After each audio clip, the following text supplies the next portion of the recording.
Welcome to the Biz Doctor Podcast, my love letter to business owners the world over. I'm your host, Lauren Goldstein, award-winning business consultant and advisor fondly nicknamed the Biz Doctor by my clients. I help business owners who are burning the candle at both ends diagnose what is actually keeping them buried in the day-to-day busy work, and then formulate a treatment plan to adjust their business and team to fit them, so they can take a breath and a vacation and have more fun making a bigger impact than ever. So grab your favorite beverage and your earbuds, and let's dive into our latest episode.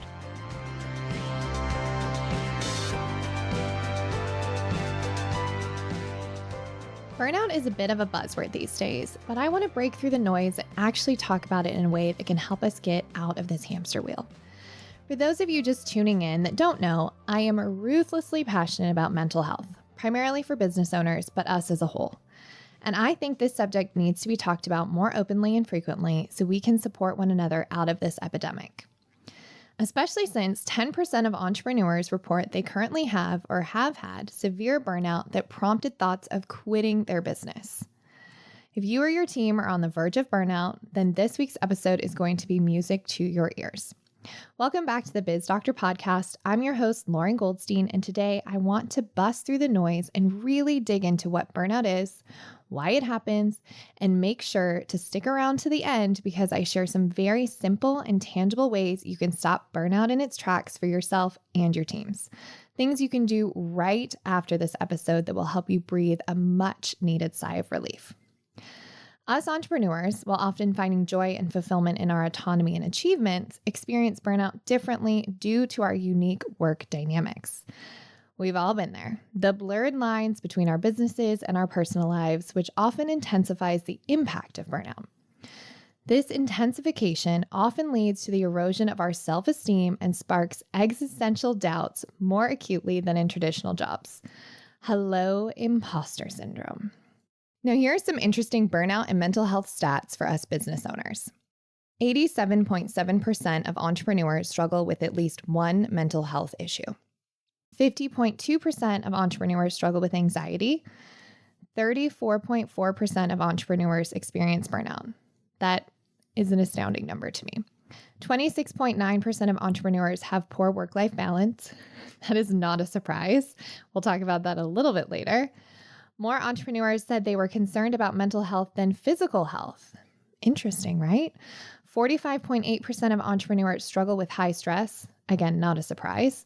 21.6% of entrepreneurs experience insomnia or other sleep disorders. Been there, done that, not sure about you. 26.9% of entrepreneurs struggle with loneliness and isolation.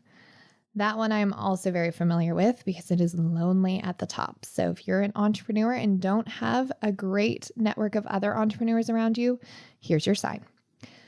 But as you know, it isn't just about us entrepreneurs. It's about our teams too. And especially when it comes to burnout, here is a surprising fact from SHRM's Employee Mental Health Report back early 2024. They released it for Mental Health Awareness Month in May and found that 44% of the 1,400 surveyed U.S. employees feel burned out at work, 45% feel emotionally drained from their work, and 51% of them feel used up at the end of the workday. I don't know about you, but I feel like on some days I felt all three of those myself.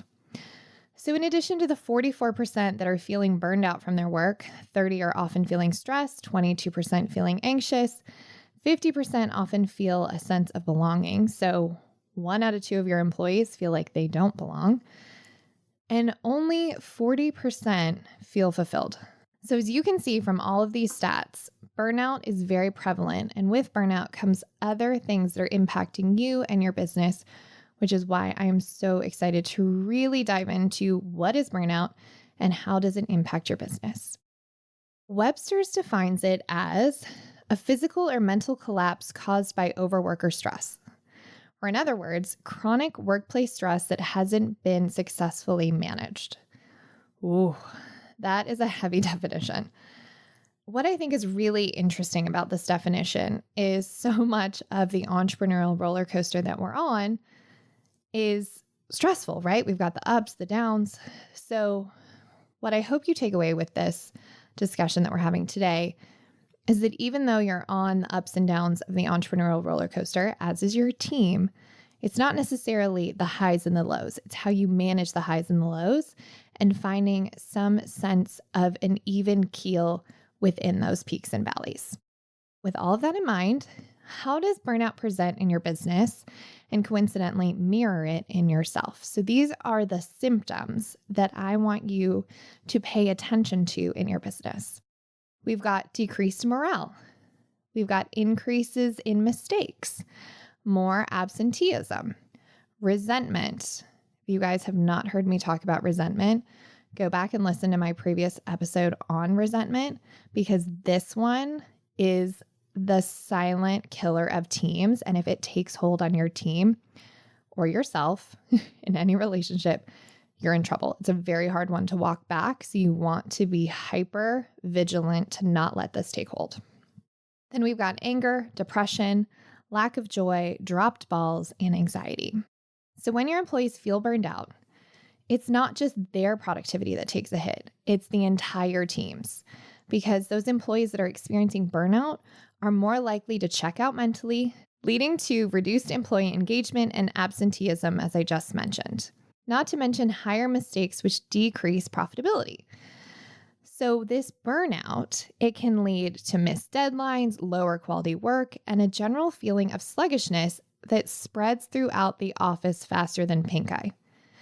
It also increases turnover because when our employees feel overwhelmed, underappreciated, or unsupported, they're more likely to find another job where they feel a greater sense of purpose and can breathe a sigh of relief.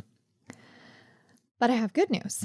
It turns out from a neuroscience standpoint, a slight tweak in the words we use around burnout could make all the difference, which I'm going to talk about here in a second. But I want to mention that so many of the things that our employees feel, we also feel as business owners and entrepreneurs.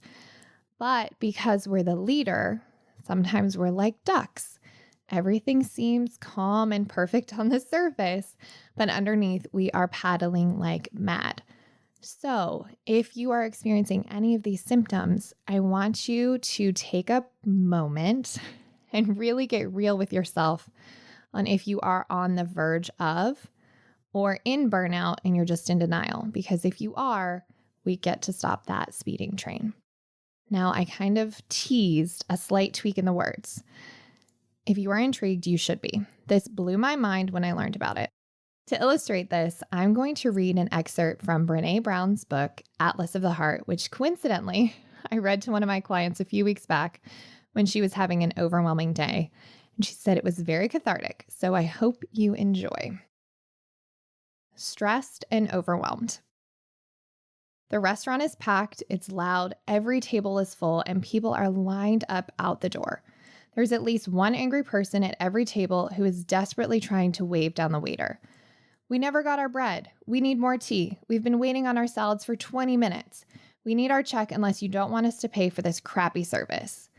You can hear the kitchen manager's booming voice through the swinging doors. The food on the line is dying. Let's go. Let's go. We've got desserts ready for table 10 and bread ready for 3, 4, and 8. But only one waiter showed up for the shift, and it's me. And I can't speak for some reason. And I'm wearing a bathing suit and huge fins that make it hard to walk and impossible to run. This is one of my least favorite recurring bad dreams. I hate it because after 6 years of waiting tables and bartending for high pressure, high expectation restaurant group through college and grad school, I know the feeling all too well. We made a lot of money, but we worked our asses off and the pressure left a mark. Still today, if Steve is in the kitchen and I walk behind him, I shout, "Behind!" And if I spy someone leaning against the counter during a family kitchen cleanup after dinner, I have to stop myself from saying, "Hey, if you have time to lean, you have time to clean."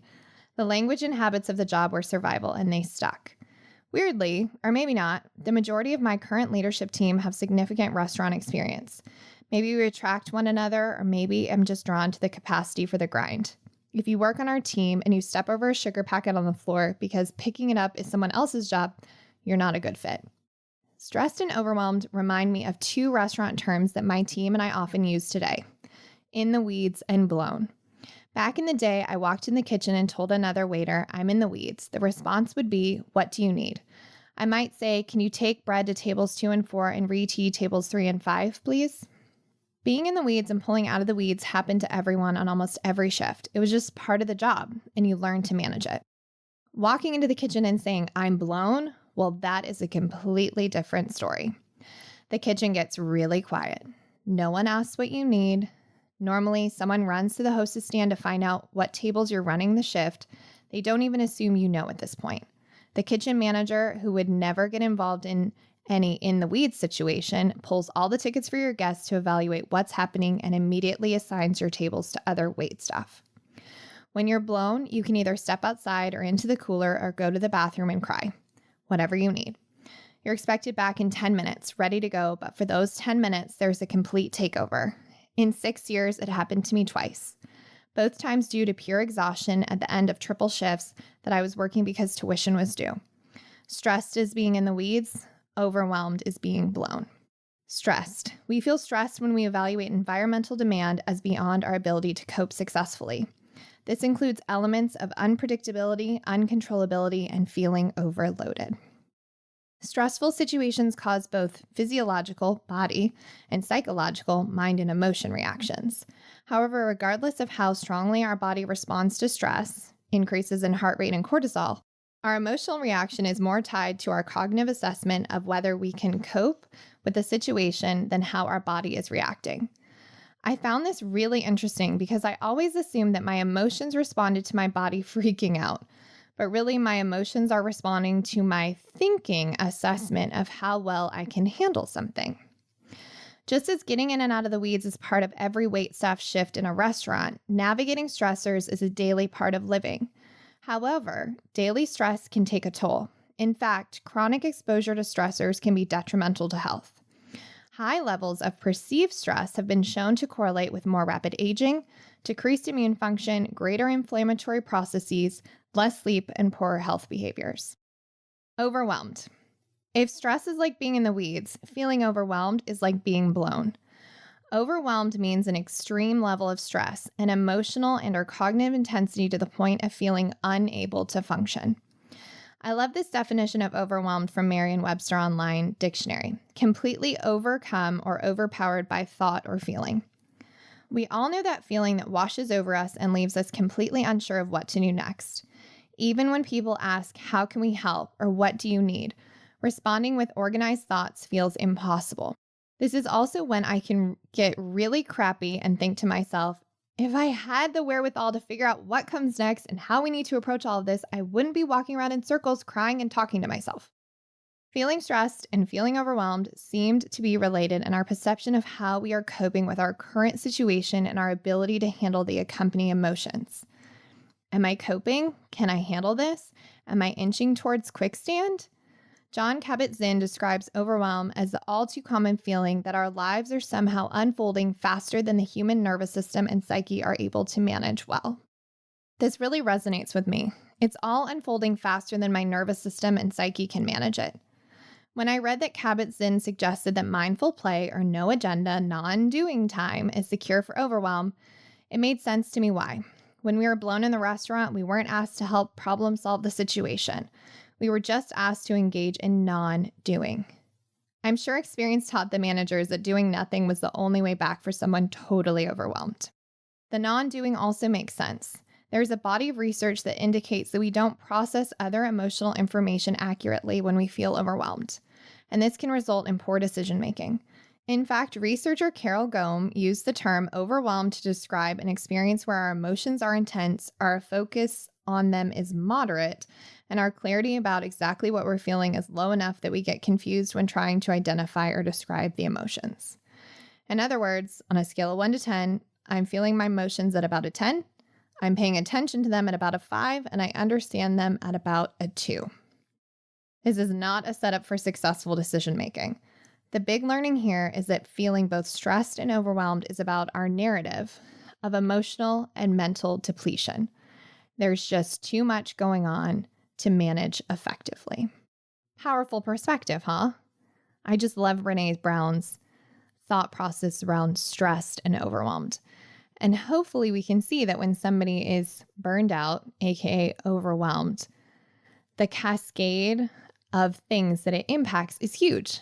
And one of those being decision-making is not going to be good for us, our businesses, or our teams. Before we dive into the next bit, I want to take a second to share with you something that I've seen drastically change businesses and teams for the better. Imagine waking up every morning with a team that knows exactly what is expected of them and how to achieve success without you having to micromanage them. Imagine how much time and dollars you will save by hiring the right team member from the start. Not to mention getting the most out of every current member of your team. That is what's possible with our tried and tested tool, the Golden Key Scorecard. The scorecard is a simple, impactful, and fillable tool for managing your team, ditching inefficiency, and I guarantee will help you stop playing whack-a-mole chasing team docs all over the place. It's as easy as filling out a form. If you want to get out from under your business, shifting from business operator to business owner, and take your business to the next level while reclaiming your time, then our Golden Key Scorecard is just the ticket. Our scorecard provides the time-tested framework and process to get you and your team out of the weeds and into a well-oiled machine that can scale without you. It's time for you to run your business instead of the other way around. Become an expert in this critical piece of the foundation to creating a high-performing team.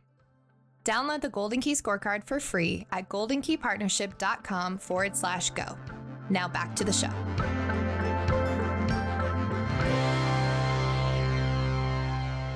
So how do we solve this?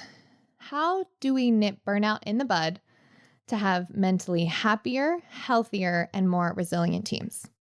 Well, after studying this for years, I think I've finally distilled it down to a few simple ways to combat burnout. In addition, of course, as Brene said, to the not doing. It is very important to take a vacation. Yes, you heard me, entrepreneurs and business owners, take a vacation. Or at least take a day where you do nothing with your business. I've talked about this on previous episodes. It is very important to recharge. And also it gives your team permission to also take breaks.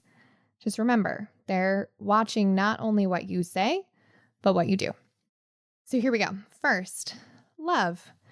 Now I know you might be asking yourself, what on earth does love have to do with it? The answer is actually everything. The most successful, happy, and resilient teams have one big thing in common. They love the work they do. Now, here's what's really fascinating. They don't love 100% of it. They don't love 75, 50, 40. Actually, Marcus Buckingham, the world's most prominent researcher on strengths and leadership, says 20%, that's the magic number. Your team, just 20%. You have to love 20% of what you do. Because let's be honest, there is a lot that happens in a business for us business owners and entrepreneurs that is not sexy, is not fun. But if you think about it, if you really think about it, those days that you just feel like you're crushing it and you're winning, it's probably just 20% that you loved. You were doing that 20% that you really loved that made the 80% of the suck not really suck. To illustrate this, he has a story that I personally love. No pun intended. So Marcus was doing a study on this, and he went to the Walt Disney Company and said, I want you to give me the top housekeepers you have at Walt Disney World. So he got them all in a room, and he said, okay, I want you guys to go one by one and tell me what you love about your job. And the first one goes, and she says, I love hopping out of the room after I've made that last perfect mark on the carpet. He's like, interesting. So you love the way that the room looks, and you guys know what we're talking about here. The marks on the carpet that you know it's been freshly vacuumed for all of you fellow OCDers like myself. It's very comforting. She loved it. She loved looking at the room, seeing the perfect lines. He's like, okay. Goes to the next person. She says, I love lying on the bed. He's like, excuse me, what are you talking about? Like, it says very clearly in the manual, staff is not supposed to lie on the bed. She said, oh, I know. But at the end of me cleaning the room, I go lie on the bed because the last thing I do is the first thing they're going to do after they're just had a busy day of traveling. They're probably going to plop down their suitcases, plop on the bed. If I do the same thing and I see there's dust on the ceiling fan, I'm going to clean it because if they see it, they're going to assume the room's not clean. And she goes on to say, I do the same thing in the bathtub.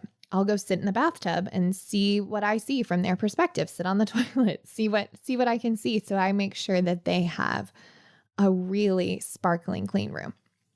He's like, okay, you're breaking some HR rules, but I see what you love.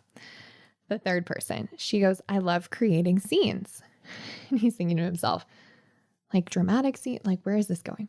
And he said, okay, tell me more. And she goes, I love taking their little Disney characters and putting them in scenes.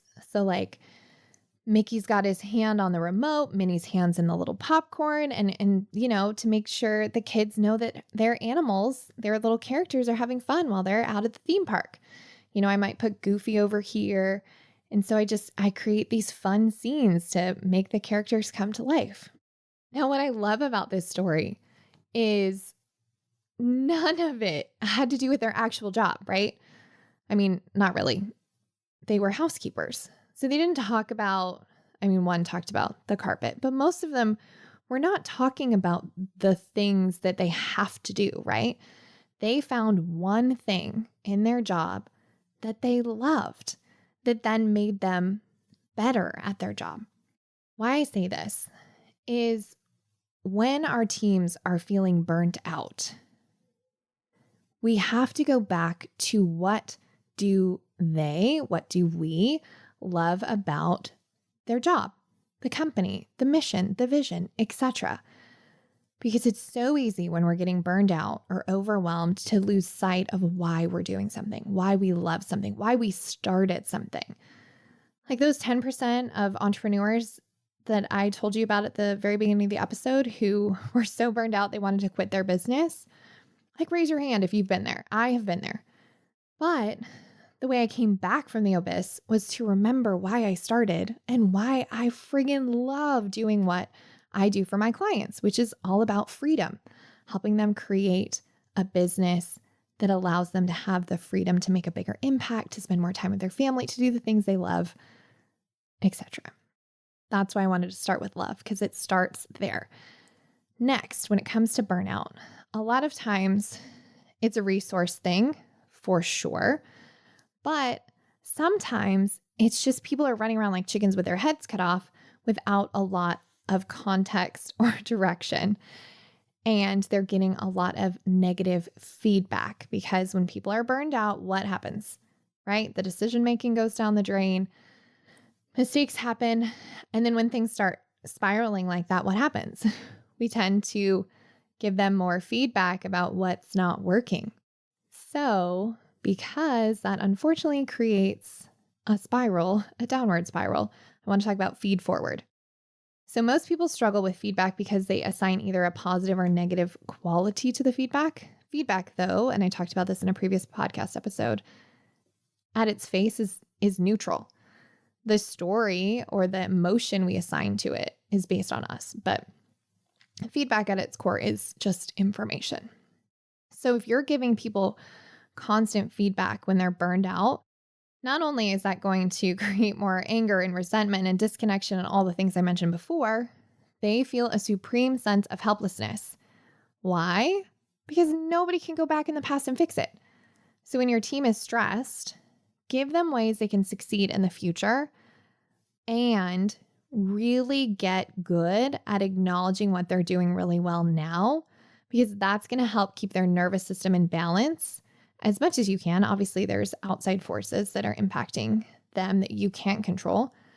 But if you can create work as a place where they feel valued, feel seen, feel like you're championing their growth and leadership, that's going to help keep them off the abyss of burnout, especially if you're listening to when they're saying, I'm blown, right? Or I'm overwhelmed, or I'm stressed. Like really pay attention to what's going on with your employees.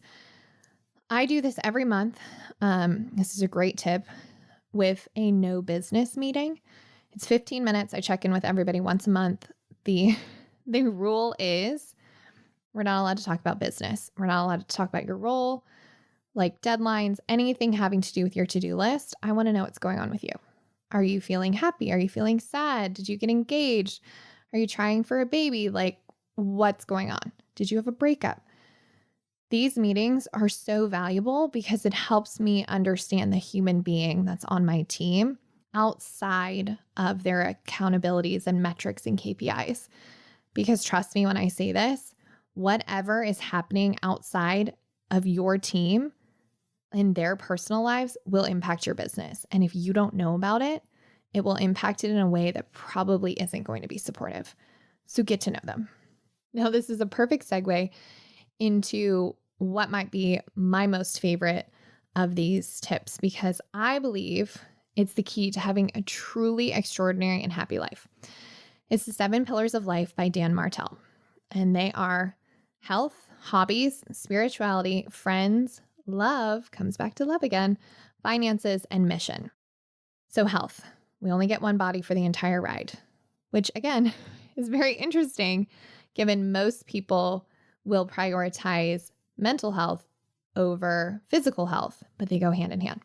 Hobbies, having a vehicle to decompress and find joy. Spirituality, make time to tap into universal energy. Whatever you believe in, you just got to have something bigger than yourself. Friends, cultivating that connection. Love, go all in on essential relationships and find that 20%. Finances, know your numbers. Finances are one of the top stressors for everyone. Don't run from it. Just know where you're at and know that it can change at any moment. Mission, that's your why. Again, I talked about this a few minutes ago. Why are you doing this? Why are you working for this company? Why are you building this company? Simon Sinek is so good about talking about starts with why. So if you've not read that book, go do it because you really got to figure out what and why you're doing this and what it's all for. Why I love these 7 pillars is because it really creates a holistic approach. Because where I see burnout pop up the most, especially with us business owners, is when we have so over prioritized our business. Now, I'm not saying there aren't seasons where you just got to suck it up and put in 20-hour days. I've been there. I really don't want to go back, but sometimes you got to do it. But those should be fleeting. Those should be, a week here, max 2 weeks. It should not be, and I'm going to just be a workaholic. Because if you are, and you're letting your health slide, your hobby slide, your spirituality, your friends, just everything on this list, you're going to wake up one day and not really have a fulfilling life because you're not holistically filling all the different buckets. And here's something that might break your brain, but I'm going to tell you. Fun, joy, hobbies, etc. actually make you more successful because they give your brain time to problem solve the things that are keeping you up at night. They also expose you to new people, new networks, might be the connection that you're looking for, might be the funder that you're looking for, or the next employee. If you're single, your spouse. Like there's a lot of things that happen when you step outside the office, but sometimes we're so worried about missing out or having this scarcity or lack mindset that if we're not working, if we're not just grinding it out, that we're going to miss an opportunity. And sure, that might be true. You might miss an opportunity, or you might be so burned out that your body says, that's it. You're going to be down for the count for 2 weeks.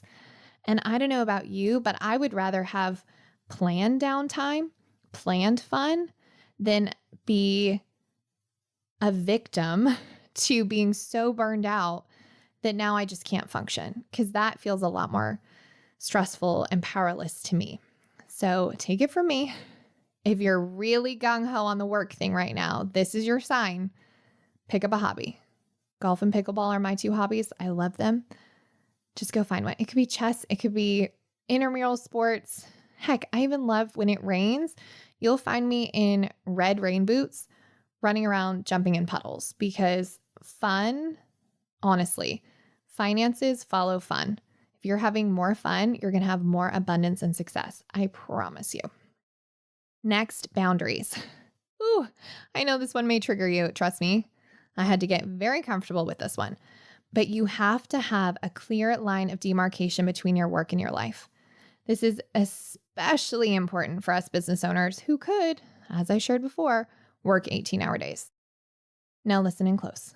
I mean, really lean in, because I'm about to tell you a secret that may very well change your life. We have a saying in my business, unless there is bone or blood, it isn't an emergency. Here's the thing. Unless there is literally a bone showing or massive blood, it isn't an emergency. And I say that as somebody who was in the medical field and dealt with emergencies. Trust me, your client won't die if you respond tomorrow instead of at 9:45 at night, when they might actually be asleep. Your team won't go down in flames if you take the weekend. In fact, your team might blow up more if you blow up at them because you're so burned out. Truly, when you realize that in business there are very few true emergencies, you will free yourself up in a way that you have been dreaming of for a while. Because, let's be honest, you didn't start your business to be a slave to it. You didn't start your business to worry about it 24/7, and you certainly didn't start your business to not have a life. In fact, I would wager that you started your business for the exact opposite of those three things. You wanted more freedom, more flexibility, more fun, and a life that you can call the shots of. All of that is possible, but you have to be ruthless with your boundaries and unapologetic with what you say no to. Because you're going to get burned out if you're trying to say yes to everything. You also can't ride two horses with one ass. Nobody can do everything. You can have your cake and you can eat it too, but you have to know what is worth your time and energy and what isn't. And trust me, the more you say no to, the more yeses you will get your way. It's actually interesting. I think Warren Buffett says this. I mean, granted, he gets approached all the time, but he has gone on record and said that the key to his success is how many things he says no to. He is laser focused on what is a good investment of his time and his money. And that comes down to boundaries. When you know your why, when you know your vision and where you're going, boundaries become easy because you know what's aligned and what's not. So ask yourself, how are your boundaries? No is a full sentence. You don't have to justify it. You just have to decide. Is this something that is aligned with my vision, a good use of my energy and my time, a good exchange of my energy and time, or not? Is this getting me closer to my goals or farther away? And be unapologetic about it. Last but not least, clarity. Everyone, including your team, needs clarity on why they are doing what they are doing, and what they are being held accountable to. If any of those three legs of the stool are wobbly or worse, missing, then burnout is brewing. I found in life and business, it is the little things that add up to the big changes. So hopefully with a bit more context and perspective on burnout and how to nip it in the bud, burnout won't be something plaguing your business or yourself, but rather something you can see coming and course correct around so you have mentally happier, healthier, and more resilient teams. So it really is all of those pieces together. That clarity of the direction you're going and understanding what normal is so you can find the blips in the pattern in your business and your team and yourself that spell trouble on the horizon in the form of burnout. It's going to change everything for you. That is it for this week's episode. Thank you so much for listening in. If anything I shared sparked something in you, I'd love for you to rate and review our show and share this episode with your friends or other business owners. I'd also love hearing from you. So let's connect. Tag or DM me on Instagram at It's Lauren Goldstein or LinkedIn or wherever you hang out on the interwebs.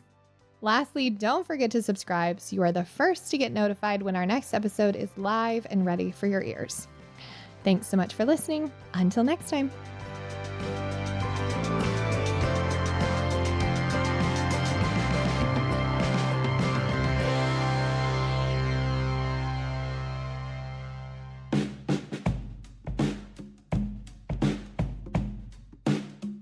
Thank you for listening to the Biz Doctor Podcast. Now, I like to say that friends don't let friends WebMD your business. So if you're wondering what your next steps could be, here are some options for you.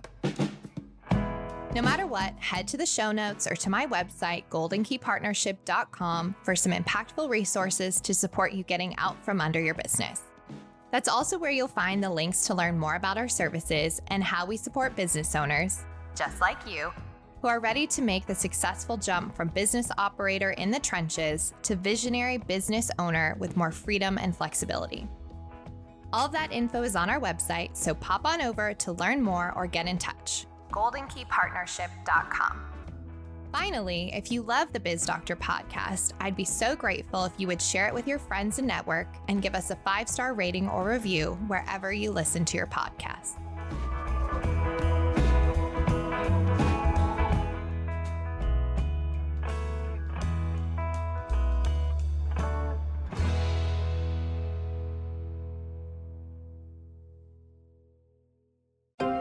This is Story Studio Network.